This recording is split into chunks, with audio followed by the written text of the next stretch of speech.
Vamos analisar a derrota para o Juventude por 2-0, com direito à lei do ex, já que o Nenê marcou gol. A gente não sabe qual é o Vasco verdadeiro. O Vasco que simplesmente humilhou o pobre, fraquíssimo, morto time do Santos, ou o seu Vasco da programação normal de hoje, um time imprevisível, fácil em marcação, que perdeu o jogo logo nos primeiros minutos da partida, já sem vinheta ainda, salve galera do Vascão. Mais um pós-jogo para o canal do Thiago Tosta. Gente, mais nada para se vocês curtem, compartilhem, comentem, espalhem para geral, porque aqui a galera tem moral, aqui todos têm vez. Bom, e o Vasco foi uma pressa fácil para o Juventude lá em Caxias do Sul. Perdeu para o time lá por 2-0.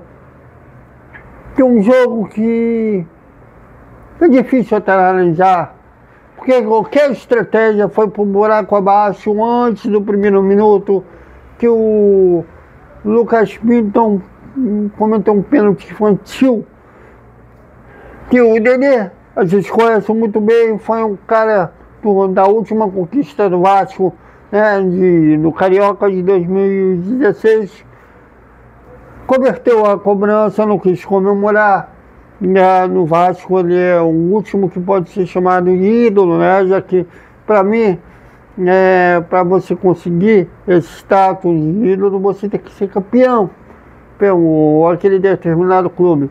O Aete pode é um artilheiro, mas ainda não é considerado ídolo porque não foi campeão. E todos esses aí do atual elenco. E não demorou muito para o Juventude fazer um segundo gol e uma jogada errada, porque muita gente acha a CBF ter protagonizado a dimensão do Campeonato Brasileiro. Nem todos os estádios têm a real dimensão protagonizada pela CBF. E o estádio do Alfredo Jaconi é um desses que dá para jogar até de golzinho, sabe, isso? Aquelas brincadeiras que a gente tinha quando era criança, chutar em gol, né? Você está no gol e seu adversário no outro gol fica chutando. Assim quem acerta o gol no adversário de campo pequeno e um campo ruim, e conheço a estratégia do Fernando Diniz. É um treinador de uma nota só. Ele joga por a proximidade, né? Ele é fã do tic-tac do Pepe Guardiola, da época do Barcelona. Mas o Barcelona, quando tinha jogo que o adversário marcava sob pressão, né? Ainda mais de campo curto, o Messi tinha hora que ele parecia que se enjoava com aquela falta de objetividade, pegava a bola e saía driblando. E o Vasco não tem esse jogador que quebre as linhas. O Felipe Coutinho e o Lula, eles não são dribladores. São caras que articulam, descolam um bom passe, né? Se movimentam bem contra o Santos, confundiram muito a marcação do Peixe, né? Se movimentando muito por vários lados do campo, mas não são dribladores, são aquele cara que vão quebrar a linha do adversário. Isso tudo se tornou um Vasco previsível, que foi fácil de marcação, tanto é que o Jorge Lei, que estava no gol do Juventude, fez uma mera defesa difícil. Fora um chute do Felipe Coutinho já no segundo tempo, que se quisesse era um golaço, mas a bola foi por cima do travessão só. O goleiro mesmo não praticou nenhuma defesa Isso ilustra muito bem a previsibilidade do Vasco na partida. E com 2-0, o Juventude não teve problemas para administrar o resultado. Aliás, quase fez o terceiro, pelo menos 2 oportunidades. Uma delas, o Jardim errou ao tentar sair com a bola nos pés, que só não terminou em gol porque o Tchê tirou a bola praticamente em cima da linha. E voltou aquele Vasco previsível antes do jogo do Santos. Resta perguntar qual é o Vasco verdadeiro, o Vasco do jogo contra o Santos ou o Vasco contra o Santos e contra o São Paulo antes da parada no Mundial, ou esse Vasco de hoje e de outros jogos, né, antes do jogo contra o Santos.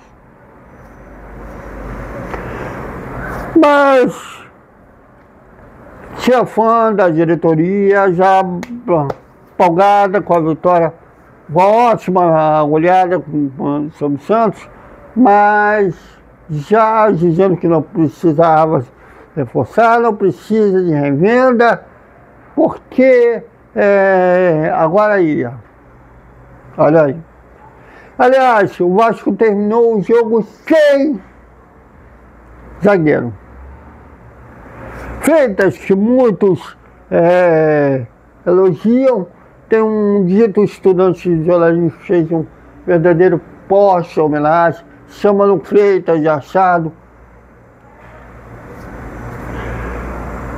Errou no segundo gol do Juventude, não jogou nada nessa partida, errou muito e foi substituído.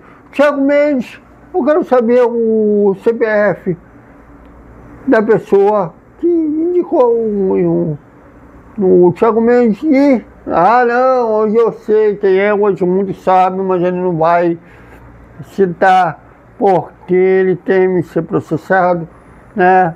Que ele falou que não sabia o nome do empresário do Léo Jardim, Paulo Pintobeira, que exigiu a contratação desse cliente dele para que o Vasco renovasse com o Léo Jardim, fora de forma, pesado, errando tudo. Errou mais passos que o Jair. Por que não o Paulinho? Já que o Jair estava suspenso, por que não o Paulinho? Eu só consigo imaginar que essa diretoria, com ego inflamado, porque veio com essa 7. Já tem uma política mesmo de jogar para a merda, jogadores que vieram com a 7, inclusive está tendo isso com o Vaete. Agora, o Vaete hoje foi substituído ainda no início do segundo tempo. A argumentação é que naquele jogo contra o fraco, morto Santos, o time ganhou mais de mobilidade. Mas quando o Vaete saiu para a entrada do DVD, aliás, o Vasco terminou com muito atacante, né? Com o DVD, o Rayan, o GB, o Léo Jacó. 4 atacantes, 6 zagueiros. Se o Juventude fosse um time melhorzinho, agredisse o Vasco, poderia ter vencido o placar maior que 2-0.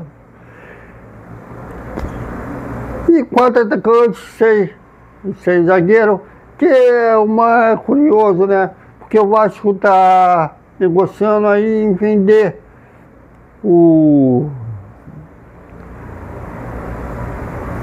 Luiz Gustavo, um zagueiro promissor da base, capitão do time sub-20 da seleção brasileira, uma merreca.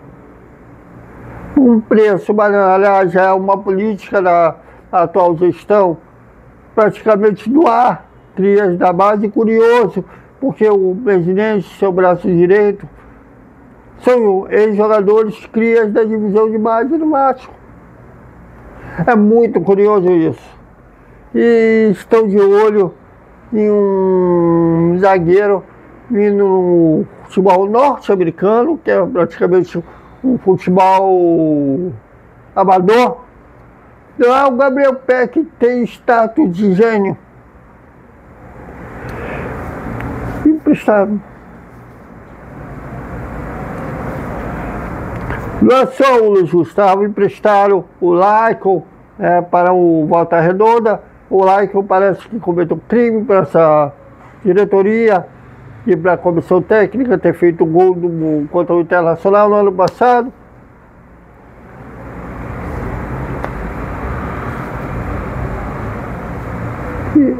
E bastante gente que se iludiu naquela goleada contra o Santos, como se fosse aquele adolescente que deu um beijo na boca naquela musa dos sonhos e já acha que vai casar.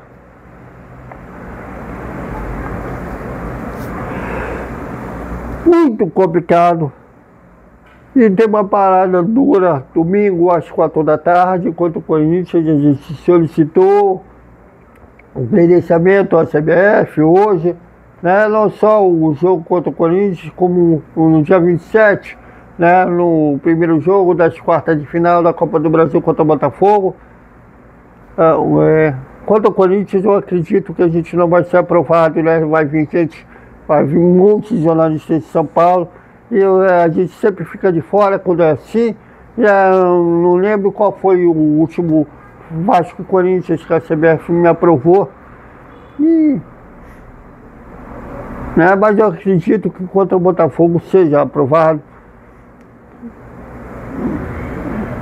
É preciso reforçar e é preciso manter um cria promissor como é o Luiz Gustavo.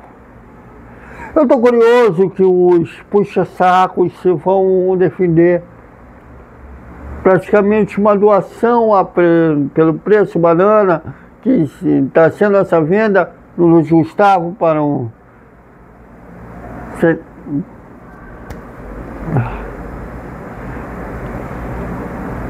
eles vão definir isso aí.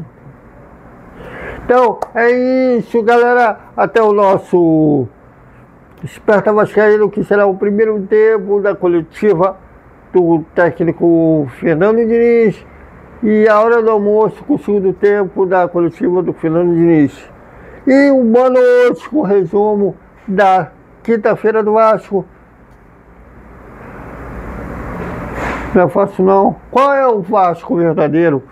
De domingo passado ou dessa quarta? Até mais.